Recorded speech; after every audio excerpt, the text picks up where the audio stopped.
नमस्कार प्रभाती किचन रे आपण समस्त को मो तरफ अनेक अनेक स्वागत।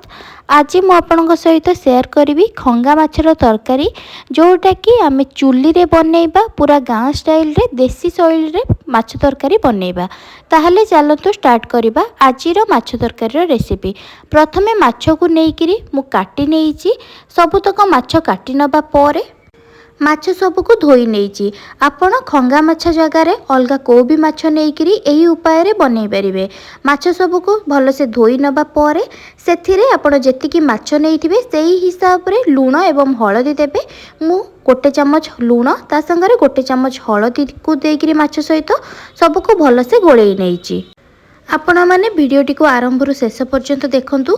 जदि वीडियोटी भल लागिबो ताहले लाइक सहित शेयर करिनेबे। आउ जदि मो चैनल ले नुआ थिबे ताहले सब्सक्राइब करिनेबे। सब्सक्राइब करबा सहित पाखरे थिबा छोटो बेल आइकन को क्लिक कर देबे जहा द्वारा मु नेक्स्ट जहा भी वीडियो अपलोड करबी ताहार नोटिफिकेशन आपनको फोन को आसी जिवो। माछरे हलदी लूण भलसे गोलई नबा परे एबे गोटे कड़ाई गरम करि नेइची एवं कड़ाई भलसे गरम हो जावा परे सेथिरे मु सोरिष तेल देइची। आमिष किछि भी बनाउथिले आपण जदि सोरिष तेल दउछंती ताले तार टेस्ट बहुत भल आसी थाए, किंतु आपण सोरिष तेल जगह रे चाहिले रिफाइन तेल मध्य नै परिबे। तेल भलसे गरम हो जावा परे हलदी लूण रे गोलैकी रखिथिबा माछ को कड़ाई रे देइकरी मु भाजी नउची। गोटे थर रे सबुतक माछ मु देइनी, गोटे थर रे प्रथम थर रे मु चारोटी माछ देइची। चारोटी जाक माछ भाजी हे जिबा परे ताकू गोटे जगह रे काढी के रखि नेइची एवं माछ तक काढी के गोटे जगह रे रखि नबा परे सेई कड़ाई रे आउ जेतिकी बळका माछ थिला सेथिरु आउ 4 रु 5टी माछ देइकरी भाजी नउची। एई माछ तक भाजी हे जिबा परे आउ मध्ये जेतिकी बळका माछ थिला ताको मु भाजी देबी एवं भाजी किरी ताको मध्ये जो जगह रे माछ काढी के रखिथिली से जगह रे काढी के रखि नेबी। माछ भाजीबा परे एबे जो कड़ाई रे मु माछ भाजी थिली सेई कड़ाई रे मु 3-4टी मीडियम साइज रो आलू को नेइकरी टिके बड़ साइज रो रखिरी काटी नेइथिली।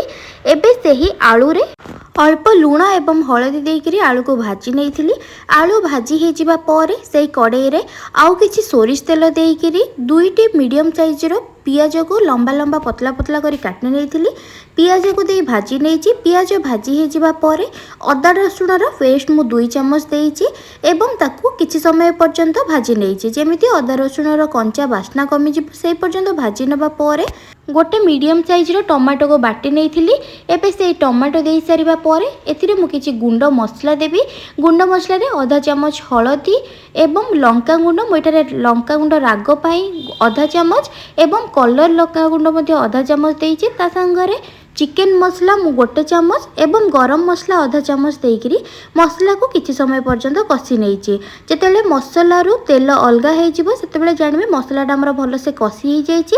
एबे मसला हमर भलसे कसी हे जिबा परे सेथिरे मु पानी देई देइची। आपण झोल तरकारी रे जेतिकी रखिबा पई चाहिबे सेही हिसाब रे आपण पानी देबे। मु एठारे 1.5 ग्लास पानी देइथिली एवं झोल टिके फुटी जिबा परे प्रथम रो भाजी की रखिथिबा माछ को तरकारी रे देई सारी किरी भाजी के रखिथिबा आलू को मध्ये तरकारी रे देई देइची। आलू एवं माछ को देई सारिबा परे किछि समय पई तरकारी को फुटिबा पई छाडी देबी। ता भितरे आलू हमर भाजीबा समय रे जेतिकी सिजिथिबो आउ बळका जेतिकी सिजिबा कथा तरकारी फुटिबा समय रे आलू मध्ये सिजि जिवो। 5 रु 7 मिनिट पर्यंत तरकारी फुटी जिबा परे शेषरे मु किछि गरम मसला को देइकरी ता संगरे किछि धनिया पत्र मध्ये देइची। आशा करूची कि वीडियोटी आपनको भल लागिथिबो। आपण माने मध्ये एही परि भाबरे गोटे थर बनांतु केमति लागुची मो सहित कमेंट सेक्शन रे मते निश्चय शेयर करिवे। आउ जदि वीडियोटी भल लागिथिबो ताहले लाइक सहित शेयर करनेबे। आउ जदि मो चैनल रे नुआ थिबे ताहले सब्सक्राइब मध्ये करनेबे। सब्सक्राइब करबा सहित पाखरे थिबा छोटो बेल आइकन को मध्ये क्लिक कर देबे। रहुची नमस्कार, धन्यवाद।